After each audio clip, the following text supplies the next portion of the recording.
Welcome to 404 Cybersecurity Not Found, where we break through the noise of the digital world. Here we dissect the latest security trends, confront emerging threats, and arm you with the knowledge you need.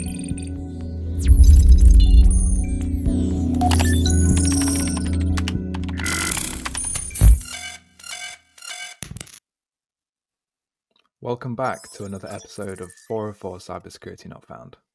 Today's focus is quantum computing in cybersecurity. My name's Brad, I'm your host, and we're joined today by the infamous Dr. David Day, the CEO of Samurai Security. Infamous. Okay, I'll go with that. Hi. Quantum computing really has the opportunity to revolutionize computing and cybersecurity, and they go hand in hand. Following up from last week's podcast on AI, the cybersecurity industry is facing a challenge at the moment with the increasing number of security attacks and in the complexity of them, and the need for superior computing power to defend against them is now. And given quantum computing has an impact on encryption and various defensive technologies, I think it's worthwhile to base a discussion around this point. So to kick us off, let's clarify. We have standard computers with CPUs using ones and zeros, but what's the difference between our current method of computing versus quantum computing? Okay, well, I'm going to open up and be very honest here in terms of the research and the understanding I have in the area. We aren't yet at a position where quantum computers can do anything particularly useful. They're an incredibly exciting innovation. It's amazing what their potential could be, but at the moment we haven't got the technology quite right in terms of enabling the qubits, as they're called, which are the quantum equivalent, for want of a better way of putting it, to normal bits, of getting them stable in terms of the temperature they need to be at, and the error corrections that need to be imposed, because we're struggling to get them stable. And Brad, we work with a company whose focus, one of their focuses, is on ensuring that we have the correct environment for quantum computers to work in terms of the incredibly low temperatures that they need to work at, just above absolute zero, in fact. Absolute zero, obviously a magnitude colder than 0 centigrade. I'm not talking about 0 centigrade here. I'm talking about absolute zero. The numbers escape me right now for how low that is, but it's incredibly cold. Certainly colder than anywhere on Earth. So we're struggling to get the environment right to get them working. But that caveat out the way, you asked me about the differences. And we're going to have to make a few assumptions here. So one of the assumptions is, let's put ourselves in a position where we have the error correction correct, we've got these qubits stable, and all the other significant challenges that still lie ahead for quantum computers to work the way we want them to. Let's make the assumption that we've moved forward in time and we're at a place now where we are stable in terms of getting the environment right for quantum computing, and the qubits themselves are acting as we want them to, and we have the appropriate error correction, and we've minimized the amount of error correction that's needed due to environmental factors. In a situation where we actually have quantum computers working as they should be, the principal difference between a classical computer and a quantum computer is, in classical computing, the computer that you're using or perhaps watching me on now, or the phone you're watching me on now, works with zeros and ones and billions of transistors. And transistors are essentially like switches. they work with voltage levels, and these voltage levels can be represented as bits, as zeros or ones, and these zeros and ones are responsible for turning switches on and off, and the switches can be put together to create binary logic, and that binary logic is what we use to perform calculations in computing. So essentially, when you're using a computer, you're using billions upon billions of switches turning on and off in an appropriate way to create binary logic, which enables us to run our computers. Now, when we move to quantum computing, we're not talking about ones and zeros or switches that are on and off. We're talking about a very mysterious and mystical place. And in this mystical place of the quantum realm, states can be more than just on or off. They can be in between. So essentially, when we talk about a qubit, we're talking about something that can be on and off at the same time. So qubits can be both 0 and 1 simultaneously, which sounds crazy, right? So when you think about like 1 bit, that bit can represent 2 states. It can represent, this is a classical bit, it can represent 2 states. It can represent either 0 or it can represent 1. So at any given time, it can either be a 1 or a 0, whereas a qubit can be a 1 and a 0 at any given time. So with 1 qubit, you can represent 2 states. With 2 qubits, you can represent 4 states, 3 qubits, 8 states, 4 qubits, 16 states, exponentially going up. As opposed to, with 2 bits in the conventional sense, those 2 bits, yes, they can represent 4 states, but they can't do them simultaneously. The qubit can represent all those 4 states at the same time, simultaneously, at any given instance. 3 bits, it's got 8 states at the same time, simultaneously. So from a power perspective, this is many, many, many times more powerful, a huge magnitude more powerful than a traditional computer in terms of the number of states that it can handle simultaneously. It's truly amazing. And this all leans into, this is all adopting quantum physics.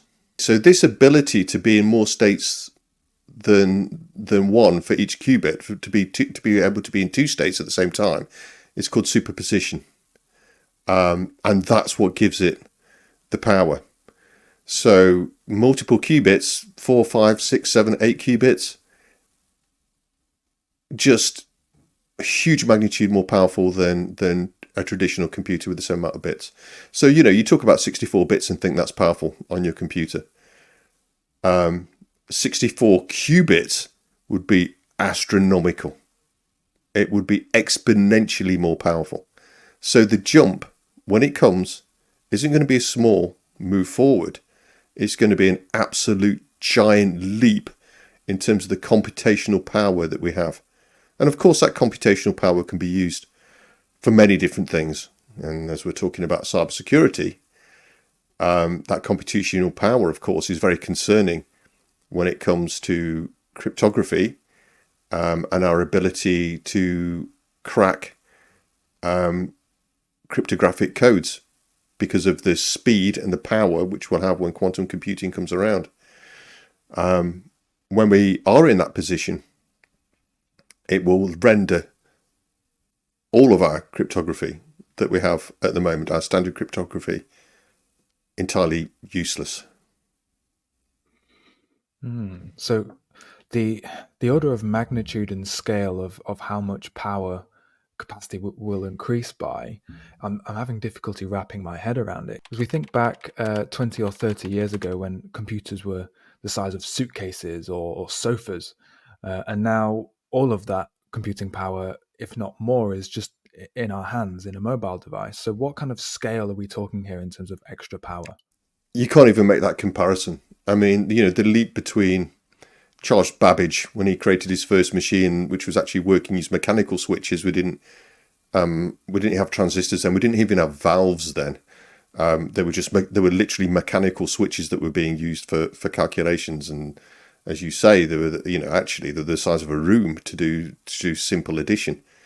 And during that period of I don't know, however many, several decades, it's been between now and then. Yes, we have seen huge leaps, but the leaps we're talking about with quantum computing is stratospheric. It isn't even comparable to that. You would be talking about the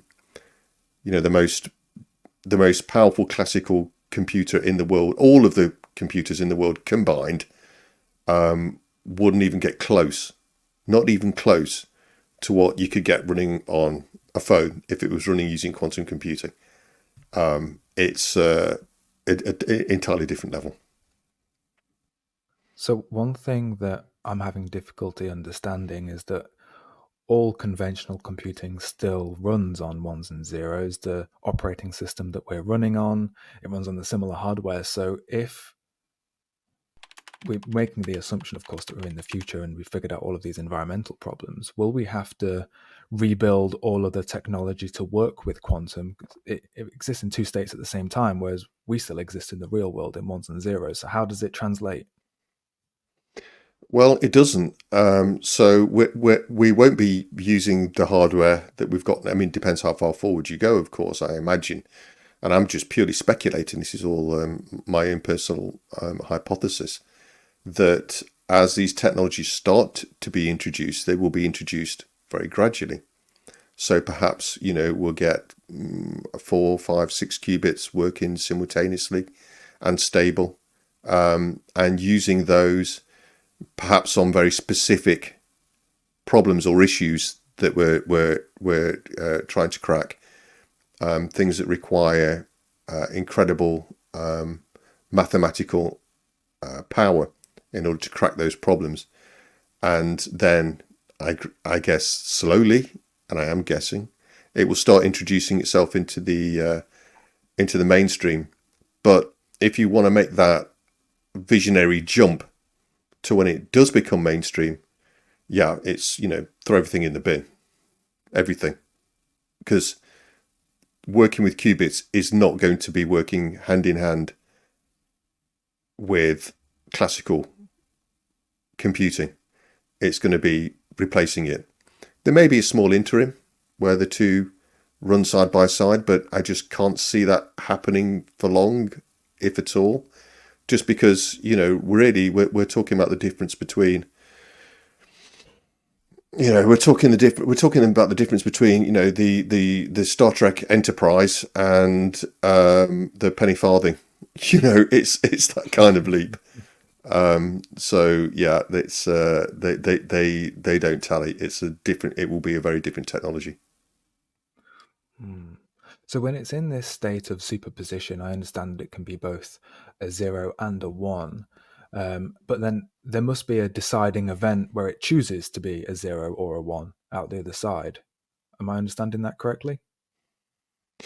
Well, yes. I mean, if we're moving towards that, so, and this is part of the problem, of course, is that it feels like it's a choice, and nobody really understands this. And anybody that claims that they do, by the way, is lying, because they just don't. And I mean, I'm talking about people who have an incredible background in theoretical particle physics and quantum computing, but the state becomes a state when it's observed. So if you have so let me give you an example. Let me give you a quantum computing example. And in order to do that, though, I do need to explain a little bit more. I'll come back to that. Actually, I'll come back to that example. Let's talk about the Feynman's slit, what's often called Feynman's slit. It wasn't actually Richard Feynman that came up with this. The experiment's been done before and obviously many times after Richard Feynman. But the Feynman slit experiment is one where you have a plate with two slits in it and you shine a light through it. When you shine a light source through these two slits, what you see on a backplane that sits behind these two slits is an interference pattern, like a waves interference pattern. If you go online, you can find it easy enough how that looks. And this interference pattern is created because, according to that particular experiment, in that condition, light is travelling as a wave. And therefore, when it goes through the slit, it's two waves. These waves interact with each other and they create what you see on the backplane, which is an interference pattern. However, it's possible to slow light down so it goes at one photon at a time, and a photon is a particle of light. Now, which is another interesting thing in itself, of course, because if light is a wave, how can it also be a particle? However, as you'll see, it actually can be both. And I'll explain how that works. So if you slow it down to a particle at a time and fire each individual particle through the slits, and they hit the black plane, and you don't know which slit the particle is going through. So when the particle gets shot out of the gun, the particle could go through either, let's call them the left and right slits. The particle could go through either the left slit or the right slit. And you would think not both, right? However, when you're firing this one particle at a time, and then you look at the backplane and see how the photons cause a pattern, they cause the same wave pattern, even when you're firing them one photon at a time. Now, intuition would tell you that isn't possible, wouldn't it? Intuition would tell you that if you fire them one photon at a time and then record them on a backplane, what you will see on the backplane is two lines, right? Where one's gone through one and one's going through the other. But you don't. You actually see the same wave interference pattern as you did when you just shone the light through without slowing it down. Which is bizarre, because that shouldn't be possible. However, it is. But it gets even weirder. So now imagine that you put a sensor on each of those slits, on the left slit and on the right slit, and you think, okay, this isn't making sense. I want to know what's going on.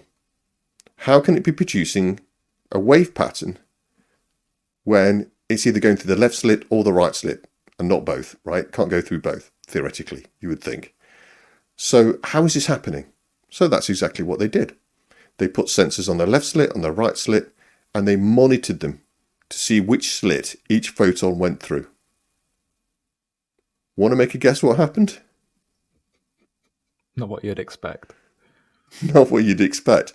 So you would think, wouldn't you, that it would make no difference. So they monitored which one it went through, and it was pretty random, right? 50% of the time it was the left, 50% of the time it was the right. But that's the only thing they did, was observe which slit it went through. Yet when they did that, guess what? They got two lines, not the wave pattern. And the only thing that changed was them observing it. The simple act of observation changed the properties of light, changed whether it acts as a wave or a particle, just by watching it. And you mentioned about the zeros and the ones. And, you brought that up at a point, probably a little early. But at that point when you brought that up, that is the answer to your question, right? It will, and decides really the wrong term, but I don't have a better one for it. It will decide whether it's a 0 or 1 at the point when you observe it. So as soon as you look at that qubit and monitor its state, it will become either a 0 or a 1. While you're not looking at it, it's both. It's wild, right? Yeah, I mean, you're listening to me now and you'll probably think I'm making this up, but I'm not, I promise you. I promise you. Spend a little time on the internet, spend a little bit of time with your favourite AI, and it will tell you what I'm telling you. The quantum world is wacky. And in terms of understanding it, we don't. And don't let anybody tell you any differently. We do not understand how our conscious observation changes how quantum particles, subatomic particles work. Nobody really understands that. If you ask a professor, the professor will probably give you an explanation. And, he will probably be quite smug with that. But I tell you, he'll wake up in the middle of the night and he'll be asking him the same question. How does it know it's being watched? No quantum theoreticist or particle physicist will admit to actually not knowing why it does that. But it does. And all we can work with is what we know. So we know if we do X, Y happens. If we do Y, Z happens. But we don't know why.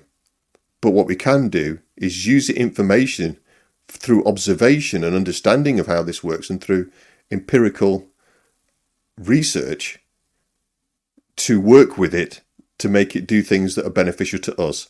How it does it, we just don't know. The universe is a very interesting place.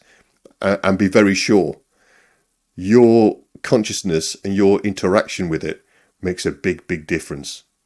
So if you're ever feeling unimportant, trust me, you're incredibly important to how this universe operates. So just by observing, it knows that you're observing. It knows that you're measuring, and it changes. As I said, no bona fide quantum physicist is going to admit that. None of them would admit that.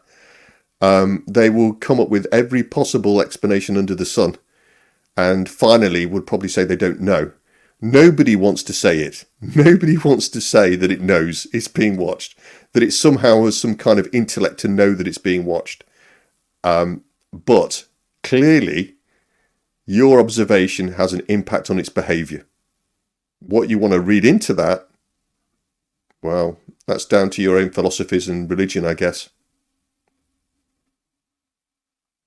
And I know that in the world of quantum physics, there's far more to be discussed, but I do hear the term entanglement thrown around quite a lot, and especially with regards to quantum computing. How does entanglement work its way into this topic? Entanglement's wild. Absolutely wild. Okay, so I won't go in depth into it, but essentially it is possible for two subatomic particles, electrons, photons, anything basically that's smaller than an atom. And in fact, I think they found things that can react even slightly bigger than an atom in the same way, but let's not get into that. Those subatomic particles, in certain circumstances, certain types of particles can become what we call entangled. And that means that the state of one very much impacts the state of another. So two particles can be in two different states. Let's consider them. They talk about upspin and downspin. Let's not use those terms. Let's use a term like a 1 and a 0, right? So you could have one of the entangled particles which is in a state of either 0 or 1, and another entangled particle that's in a state of either 0 or 1, because they're quantum particles. Remember, they can be like that. And those two particles can be separated by the distance of the universe, by immeasurable distances beyond comprehension, one side of the universe to the other. You can't really get any further than that, right? Yet, if you observe one of them, you go, okay, that one's a 1. On the other end of the universe, the farthest reaches of space, the other particle becomes a 0.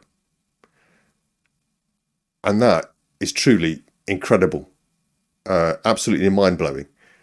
So I'm just pausing while I sort of consider that, because it still blows my own mind thinking about it.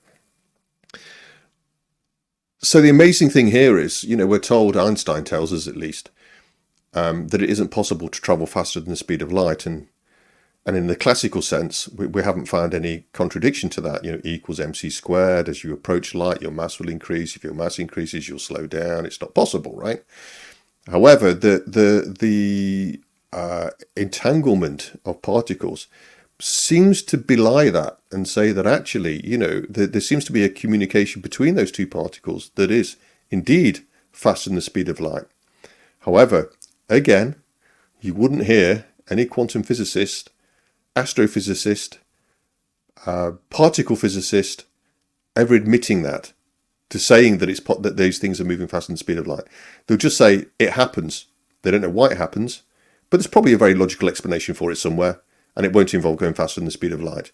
And they will come up with, and have come up with, many not particularly plausible theories of how that's possible. But the reality of it is, again, we just don't know. We just don't know how that happens, but it does. So, to use a simpler way of looking at this, imagine you've got a coin, right? And one person has a coin in New Zealand, the other person has a coin in the UK, and the coins, if you imagine them as entangled particles, and both people flip their coins and they put their hands down on the coins, they can't see them.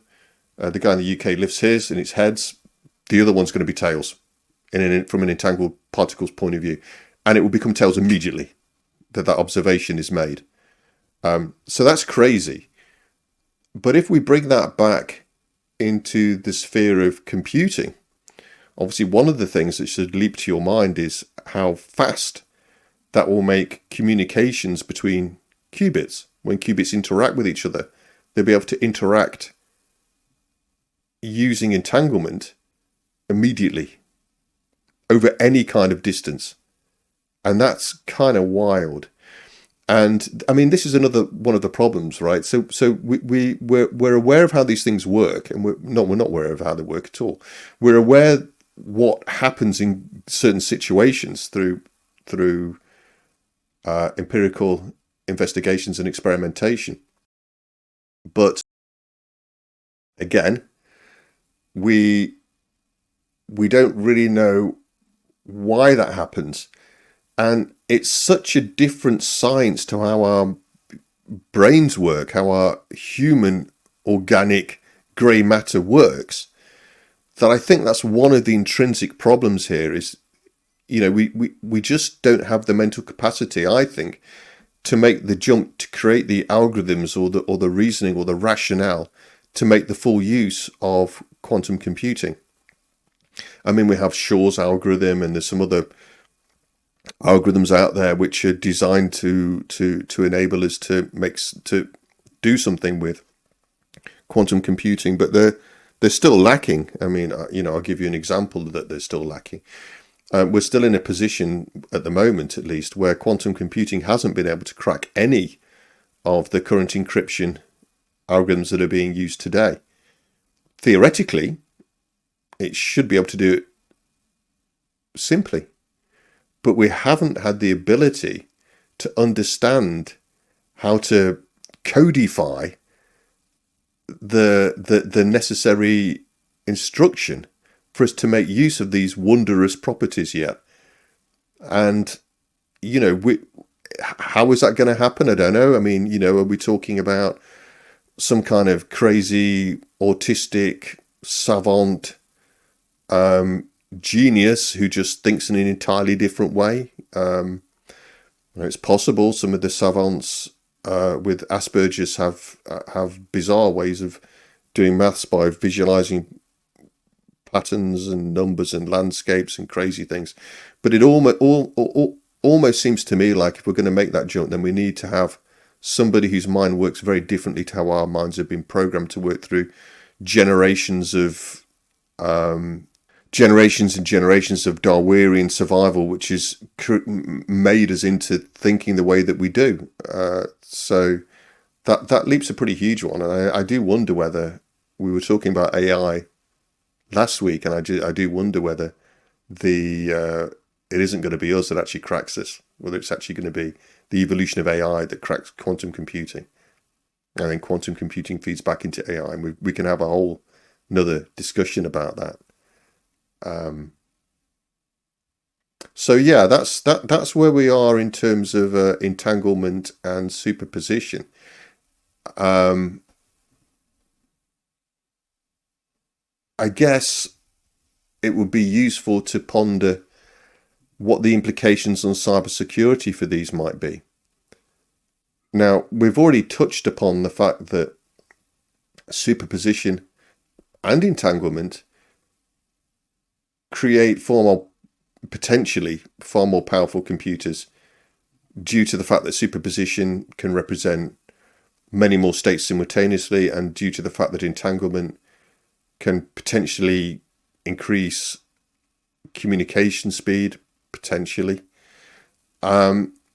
However, again, from a cryptography point of view, superposition and the power that it generates could render cryptography useless, but the saving grace here is that using entanglement, we could potentially improve cryptography using quantum methods with quantum key distribution.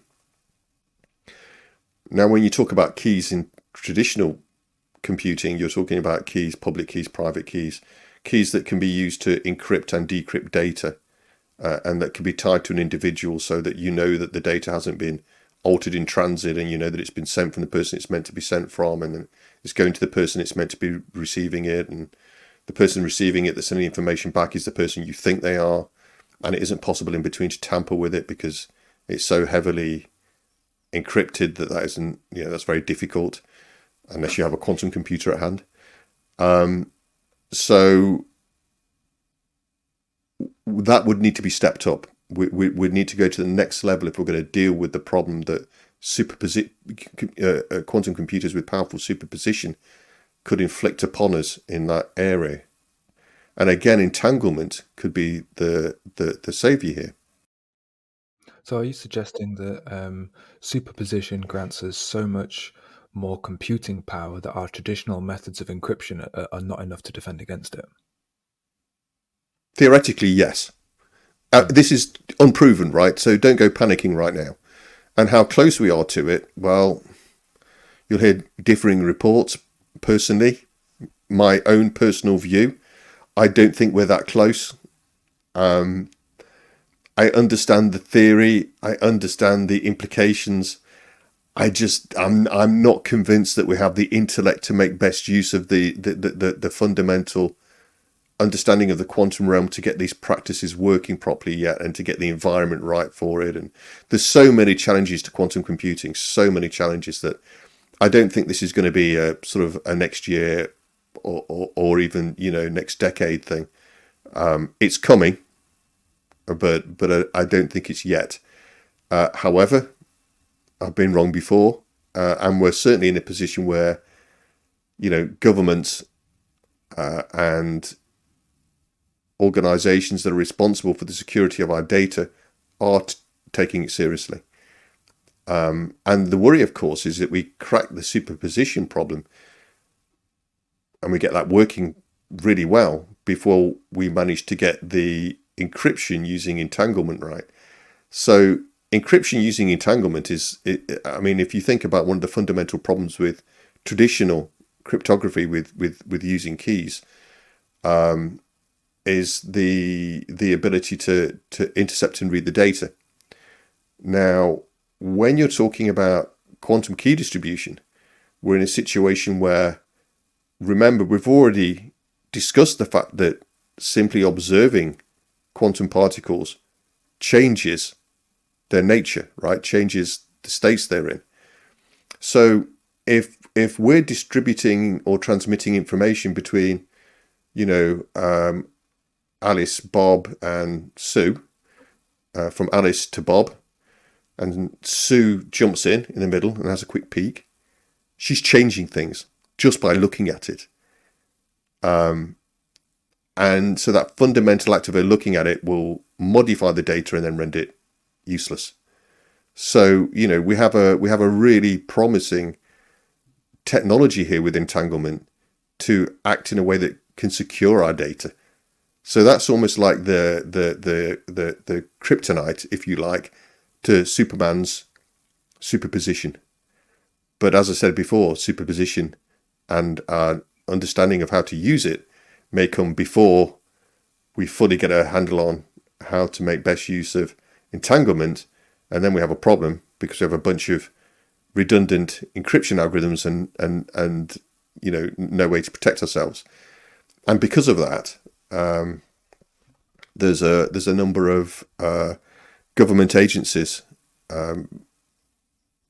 I know about the ones in the US. There's probably others elsewhere. You wouldn't hear about them, would you, if they were Russia or China, I imagine.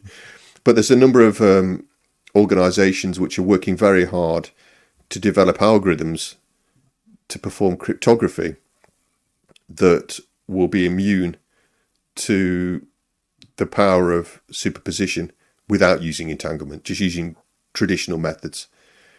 How successful they are, or how far the progress has come, I guess we'll only know when we need to know, right? If somebody gets that quantum computer working and starts cracking encryption algorithms, that's at the point where we'll find out whether they've had any real success with that. Personally, I don't fancy the chances much. If we've got computers working with superposition and qubits and they're working properly, yeah, good luck using classical physics against that. Do you think there's an argument that could be made for if we did reach a point where we can harness the power of supremacy, the additional computing power that we gain from that perhaps will help us figure out entanglement? So when you're talking about quantum supremacy, what you're talking about is a situation where a quantum computer can solve a problem which a classical computer can't. And that hasn't been achieved yet. They're working very hard at it. People keep saying that they have, and then when the research is dug into, they discover that there was flaws in the research, or So far, we haven't had a situation where a quantum computer can solve a problem that a classical computer can't. That hasn't happened as of yet. When that does happen, that's what we call quantum supremacy. So when you're talking about when we're talking about the problem with computers having, working properly, quantum computers working properly with qubits and having the power of superposition, then yeah, at that point, when they're better than classical computers, that's when we're at the point of quantum supremacy, and that's when potentially there's a big issue at hand. We should probably talk about the race within the race. So, like the fact that, who reaches quantum supremacy first? Because they're God. Do you know what I mean? Whichever nation or organization reaches quantum supremacy before the others, they are God. And are they going to share that research? I doubt it. So just think about that for a minute. You're the first person to crack this. And you can render all cryptography redundant. You can crack any code instantly. You can read anyone's data. Anything that's been encrypted, you can see. As an organization, as a government, as a defense institution, just think of the implications there. This is like being the first nation to create a nuclear bomb and nobody else has one. Probably even more powerful than that. So yeah, there's a race on, right? There's the race within the race. The race is to get quantum supremacy. The race within the race is to be the first ones there, because the rewards would be astronomical and quite terrifying. In fact, it worries me that how the equilibrium of knowledge could change, because let's just think about it for a while. If somebody does get quantum supremacy and they get quantum computing working better than anyone else, that small lead that they have is going to become a monumental lead. Because if they get there first, think of what's going to happen. They're going to be integrating quantum computing with AI. The AI quantum computing hybrids are going to create even more sophisticated methods and algorithms at incredible speed. Even if you were like 3 months before anybody else, by the end of that 3 months, you'd be lifetimes in front. So in this race to supremacy, or perhaps the race within the race, what are we talking about here? Are we talking about behemoths like the Microsofts of the world, or are we talking nation states? Because it should be a global collective effort of all human minds coming together to solve this problem. But I think everyone's in their own small research pool, right? Honestly, I honestly don't know. Is the answer to that? Where these collective geniuses are congregating. Um, I know NIST in the States is a big player. I know Google and Microsoft are both working very hard at getting quantum computers to work the way we need them to. What's going on in China? What's happening, in Russia, India? I just don't know. But these things are going to be so incredibly heavily guarded that I don't think we could ever find out. You're certainly not going to get the information from a quick Google search. At least it won't be any useful or meaningful information that you'll get back. So yeah, there's for sure the names you mentioned, and for sure there'll be research institutes working on this. But I would be very surprised if they weren't very guarded and very secretive about their work for the reasons we just mentioned. The stakes are so high. Well, we saw an overnight change when LLMs like ChatGPT were released. And I'm reading quite a lot in the news with various different companies announcing there's always a breakthrough in quantum computing, and you see it on your news feed and you think, another breakthrough. But it never really makes any actionable change. But I do know that recently Microsoft, in combination with another company, the name escapes me. I think it's Quantinuum or Quantinum or something like that. They've managed to merge traditional computing with quantum computing to build this strange supercomputer, with a view to solve the very problem you discussed earlier around the errors that it produces. You can't make this thing reliable. And there are quotes to say that they've managed to make qubits 800 times more reliable than before. So they seem in some ways to be leading that frontier towards supremacy. I don't know, what thoughts do you have on that? Well, I don't know. I think you've got to be careful what you read. I mean, they're talking about 800 times more reliable, but what are they comparing the reliability against? And, if you're talking about something that's incredibly, amazingly unreliable, maybe 800 times isn't really going to make it that much better. So there's that to be considered. I also have my doubts about anybody who's declaring what successes have had publicly. Seems an odd move, and one which I suspect might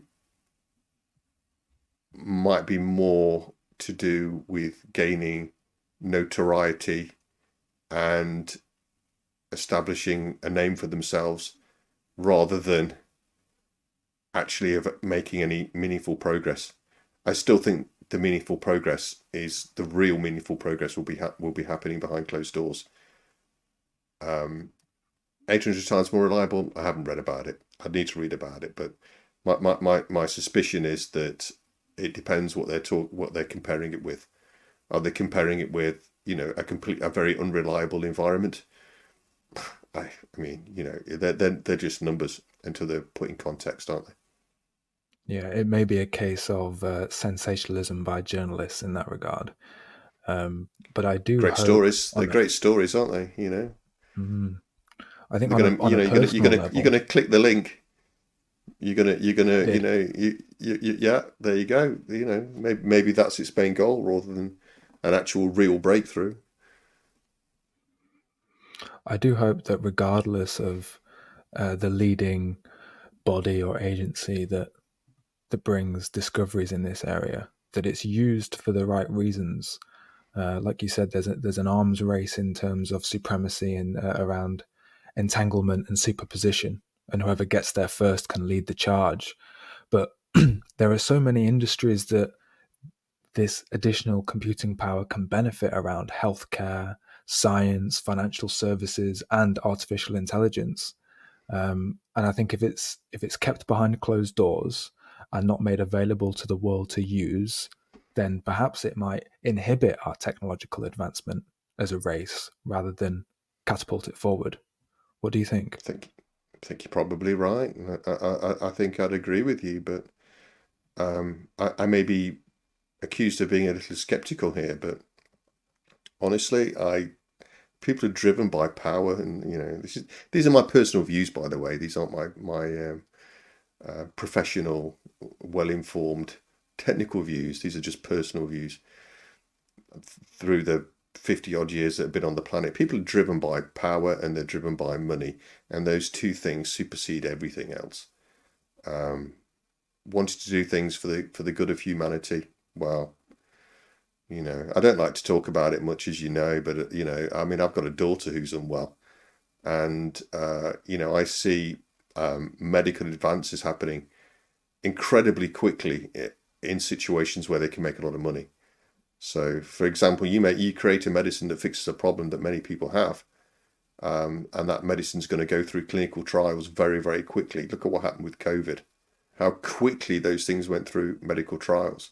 I mean, we all saw it and nobody really understood. I understood because I see the other side of it, but how fast things can move when there's money involved.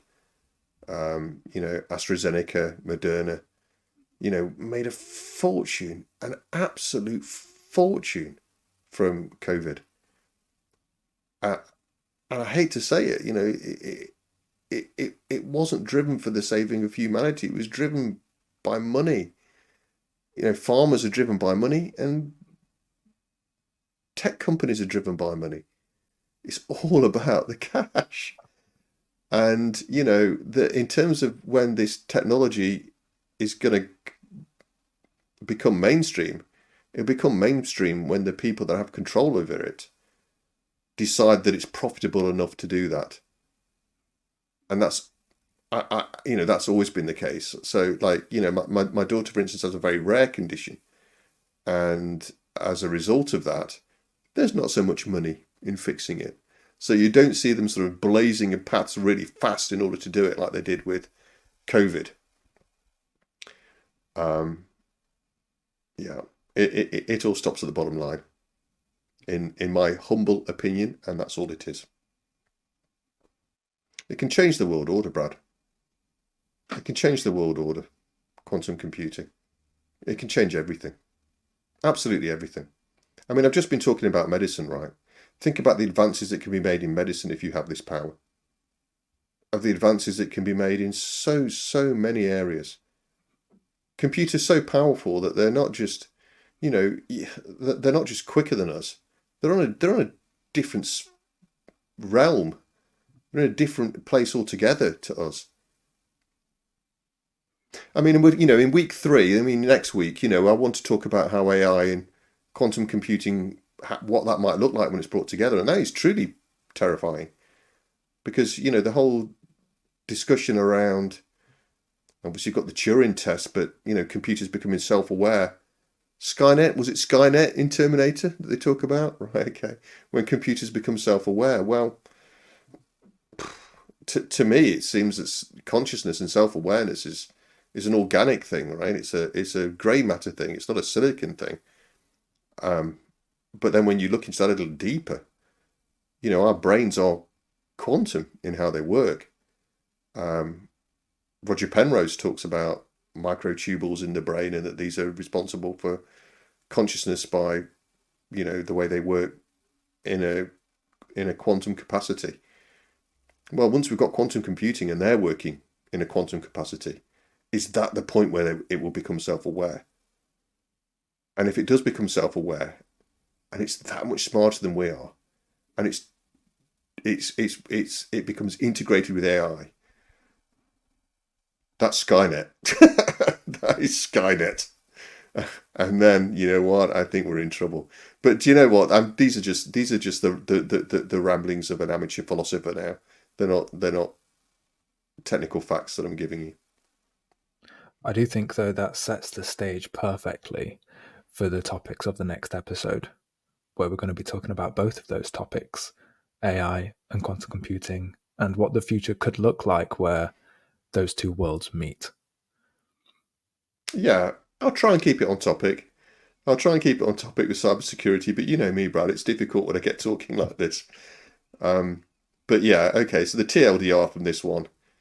Superposition can be used to break encryption. Entanglement might be used to save us. And that's the bottom line. And we'll just hold on for dear life and hope for the best. It's going to be a scary ride, I tell you. I just hope I'm around to see it. Well, considering how fast technology is moving, I'm sure it'll be well within both of our lifetimes. But I think that's a good place to finish off this episode, because now we're delving into next episode's topics. I'd like to take this opportunity to thank Dr. David Day for joining us on today's episode and giving us his opinions and views on quantum computing and cybersecurity. These ramblings.